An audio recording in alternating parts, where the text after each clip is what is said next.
Okay, let's talk about Jesus picking Philip, and he sees Nathanael. They are picked and seen. Okay, here's the text. Jesus says, "Follow me." And then he says of Nathanael, "Here truly is an Israelite in whom there is no deceit." Jesus says, "I saw you while you were," Nathanael asks, "How do you know me?" Jesus says, "I saw you while you were still under the fig tree before Philip called you." Nathanael declared, "Rabbi, you are the Son of God. You are the King of Israel." Jesus said, "You believe because I told you I saw you under a fig tree? You will see greater things than that. Very truly, I tell you, you will see heaven open and the angels of God ascending and descending on the Son of Man." In the, oh heck, this is another translation. I think this is the Amplified or the Young's Literal. I'm not sure. I think this is the Young's Literal. Anyway, "Be following me" is what Jesus says. "Lo, truly an Israelite in whom guile is not. Before Philip's calling thee, thou being under the fig tree, I saw thee. Because I said to thee, I saw thee under the fig tree, thou doest believe. Greater things than these thou shalt see. Verily, verily, I say unto you," I think I picked the two toughest translations to read. I don't know why I did that. Let's get to the questions. Here's what we're going to talk about. Today is Sunday. When I wrote this, it was Sunday morning, August 31st, and I was thinking about friends at A Place to Talk. Despite some study and prayers about inviting people to Place to Talk via social media, I hadn't thought much about my friends at A Place to Talk this week. Last week, we prayed for a friend. As I read this passage about Jesus' will and desire to find Philip, I wondered, how can we consciously show people that it's our will and our desire to find them, to connect with them? I want to show people that I care and that I want to know them and I want to connect with them.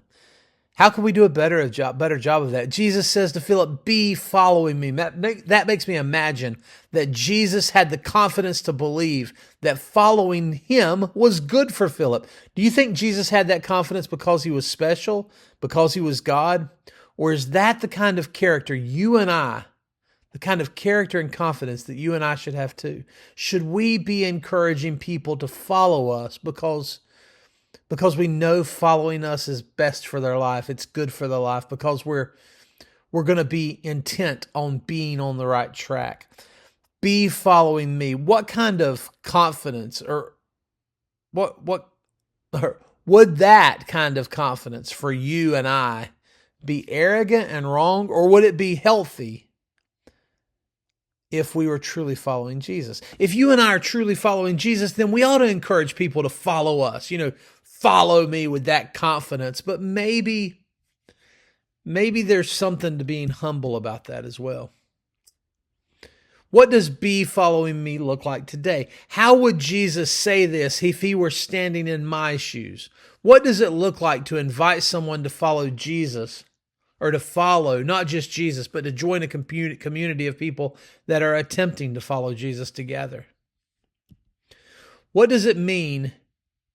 The text says he willed to go. Jesus, it was his will to go and find, was it Philip or Nathanael? But anyway, it was his will to go and find him. What does it mean to will to go to find someone? Jesus didn't just happen upon Philip. He willed. He made a decision to go and find Philip. What intentional practices can I build to reflect that kind of love and pursuit? Last week, or it was today when I'm recording this video, we talked about how Andrew and John kind of followed Jesus. They kind of were chasing after Jesus, and Jesus allows them to become followers. But this time he went and he sought out Philip. He willed to go. Has anyone ever found you the way Jesus found Philip? Do you think people today are still waiting to be called into something bigger? If you and I were called into something bigger, what would that look like? What would we do? Maybe we are called to something bigger. What might that be? And how can we be about it? Jesus says, here's a real Israelite, not a false bone in his body. That's what the Message says. Talking about Nathanael, I believe. Jesus says, this is a Israelite in whom there is no guile. As a huge Carolina basketball fan, you know that. By the way, when you see this video, if you're watching it the first day it posts, there's a big football game tonight, right? But as a big Carolina basketball fan, Hubert Davis has said all these hyperbolic, exaggerated things about his recruits at UNC. And it's really caused some people to doubt Hubert or doubt his evaluation of players, like of Jalen Washington. He said the greatest shooting big man he's ever seen. And that's great if it panned out. But as thankful as I am for some things Jalen Washington did as a Tar Heel, thinking about that block at the end of the state game. He actually walked with my daughter in the little group, the little class that they graduated with.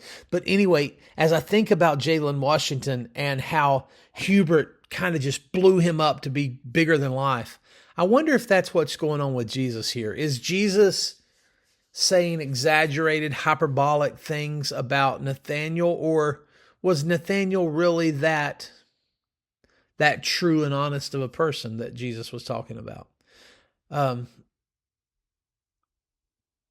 What does it mean to speak big, boisterous things about people? And is that the way we should talk about one another? Should we talk about people as if they have mountains and mountains of potential? Where did you get that idea? You don't know me is what Nathanael says. So even Nathanael is shocked. Have you ever experienced someone having more confidence in you than you have in yourself?